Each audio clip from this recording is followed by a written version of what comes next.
Good morning, everyone. Good morning. Okay, we'll continue our book reading this morning, Advanced Selling Strategy by Brian Tracy.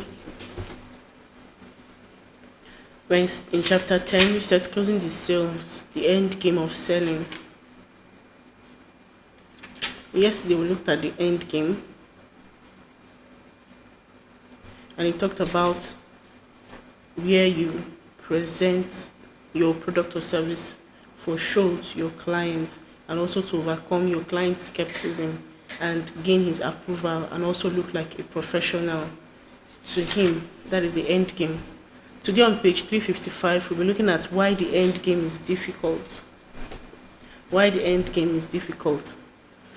So there are several other reasons why the end game of selling is stressful and difficult. First and foremost, as I have described earlier, is the fear of failure experienced by the prospect because of negative buying experience in the past, over which you have no control. Prospects are conditioned to be suspicious, skeptical, and wary of salespeople and the sales approaches.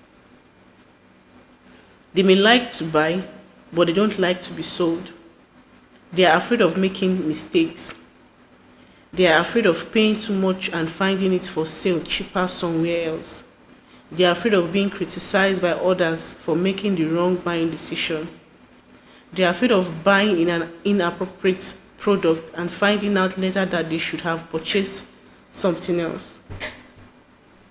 This fear of failure, of making a mistake in buying your product, is the major reason why people object, hesitate, and procrastinate on the buying decision. The second obstacle to selling is the salesperson's fear of rejection, of criticism, and disapproval. You work long and hard to prospect and cultivate a prospective buyer, and you're reluctant to say anything that might cause the prospect to tune you out and turn you off. You have a lot invested in each prospect, and if you're not careful, you'll find yourself being wishy-washy at the end of the sales, rather than risking incurring the displeasure of the prospect by you asking for a firm decision.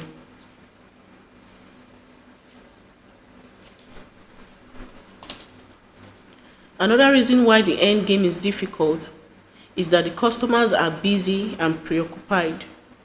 It isn't that they are not interested in enjoying the benefits of your product. It is just that they are overwhelmed with work and they find it difficult to make sufficient time available to think through your recommendations and make a buying decision. And the better they are as prospects, the busier they tend to be. This is why you need to maintain momentum throughout the sales process and gently push it to a conclusion at the appropriate time. The factor of inertia can also cause the sales process to come to a halt without a resolution. Customers are lazy and often quite comfortable doing what they are currently doing. Your product or service may require that they make exceptional efforts to accommodate a change of a new way of doing things.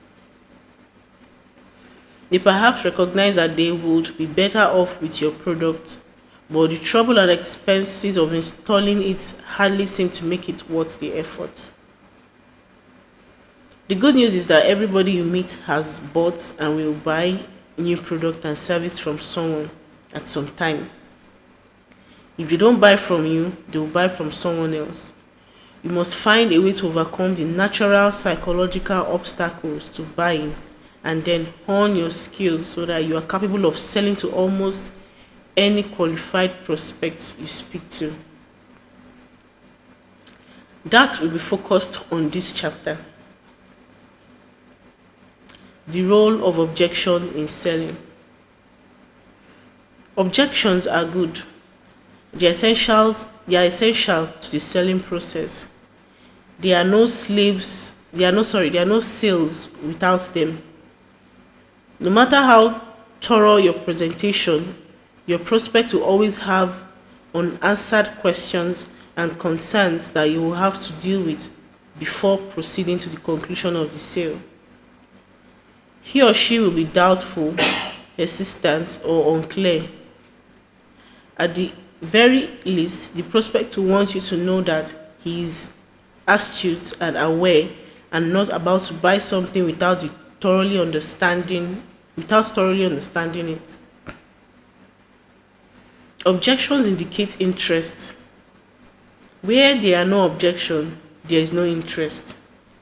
If you're talking to a prospect who sits there without moving, non-committal, barely responding to your questions and ignoring your sales material, you are in big trouble.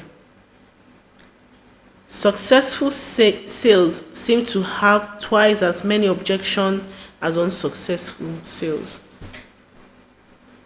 Sometimes, people express their objection in a critical or dismissive way, as though the shortcomings in your product are so obvious that no one could seriously consider buying it. If you're not careful when you hear an objection, it will feel a bit like a punch to your emotional solar plexus. When you will feel disappointed, angry, or defensive, you will feel that your product is being attacked by the customer, and your natural instinct will be to counter attack. But this is exactly the wrong approach. If you were fishing in a quiet pond on a quiet day and you felt a gentle tug at the end of the line, you would immediately brighten up. You would instantly recognize that the tug represented a fish that was exploring your bait. The tug at your line would be the first suggestion to you that you might be about to catch something. By the same token, when the prospect begins to take issues with your proposal, you should give thanks silently that you have finally aroused some interest, that you have triggered an emotional response, and the sales process is underway. Instead of being set back by an objection, no matter how harshly it's delivered, you should be exhilarated. You will now have an opportunity to begin moving the sales forward. Objections also tell you how well you're doing in a sales process. They are a form of feedback from the prospects to you about your presentation and your product offering. They are signposts for the prospects that guide you towards the issue you must resolve and the assurance that you must give if you eventually to make the sale. Objections reveal the hidden motives that underline buyer decision. Buyer behavior. When a prospect challenges one of your statements, he's saying that part of your product is important to him and he wants more information in that area. Additionally, the customer often objects to part of your presentation to test the quality of the relationship that has developed between you. Just as customers ordinarily avoid complaining because they dislike objecting, because they don't want to antagonize the salesperson and get into an argument. It is important that you create the kind of psychological environment where the prospect feels comfortable expressing any of his reservations to you about your product. It is only when the customer feels that he can freely express himself and ask you anything that he will open up and allow you to remove all these misgivings prior to concluding the sales. Make it easy for your customers to object. Practice unconditional positive regard. Be positive, relaxed, and smiling throughout. Acknowledge and respect your customers' feelings and emotions and opinions. Whatever he says, treat it as a serious and thoughtful observation on your product or service. The more relaxed your customer becomes with you, the more likely that he will eventually buy. Okay, this is where we'll stop for our reading today. The last topic we read here in page 356 says the role of objections in selling, which it has vividly described and told us about. So one, we should know that objection is good. We should know that objection indicates interest. You know, objection tells you how you're doing concerning your sales. It helps you to know how to talk about your products and service to your customers, and know how to answer the questions and objections that come up with that prospect concerning your product or your service. Objections from your prospect also tends to test the quality of the relationship which you've been able to build up with this customer. So psychologically, it is telling us that it is important to create an environment where the prospect feels comfortable to express his reservations, to talk about your product, tell you what he feels or she feels about your product, express himself about your product without you feeling angry or trying to counter that prospect. We've had times when we've had customers that come in and they're like, this your products, this one, your product does this, your product does that. You don't just start arguing with them and say, sir, is a lie.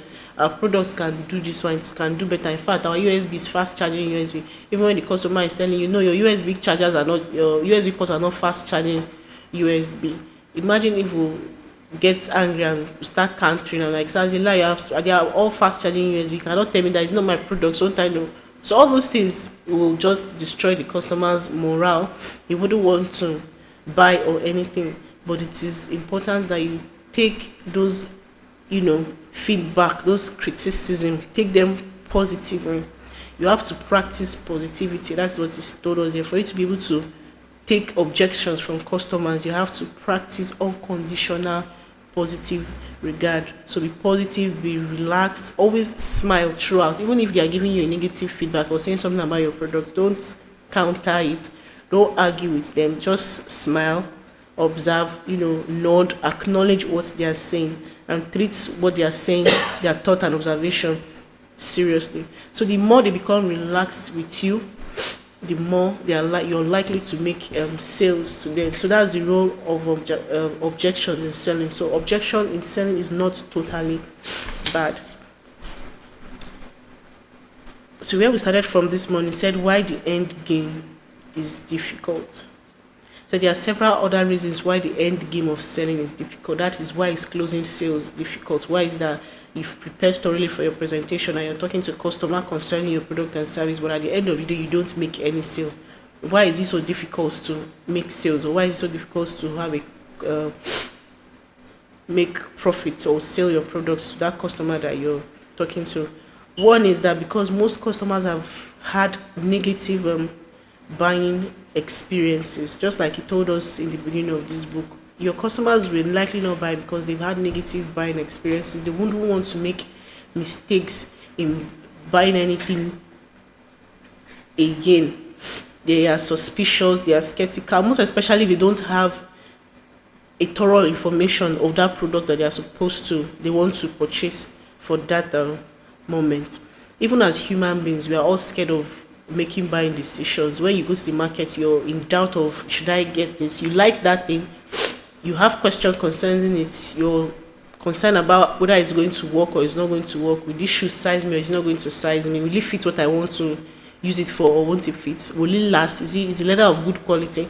All these are concerns and suspicions. Even when the person that is selling the shoe is trying to convince you that, oh, it's a good leather material, or guy, go last, madam, it go last, no worry, if you don't last, bring it back. All those kind of things you hear in the market. So all these things are what make selling difficult. Your customers are suspicious, they don't want to make mistake, they have, they are in doubt or something else. Most times they will tell you, if I go to this place, I'll buy it cheaper. So all these things are what make buying decision very, very difficult. So that's just a brief summary of our reading for today. Thank you.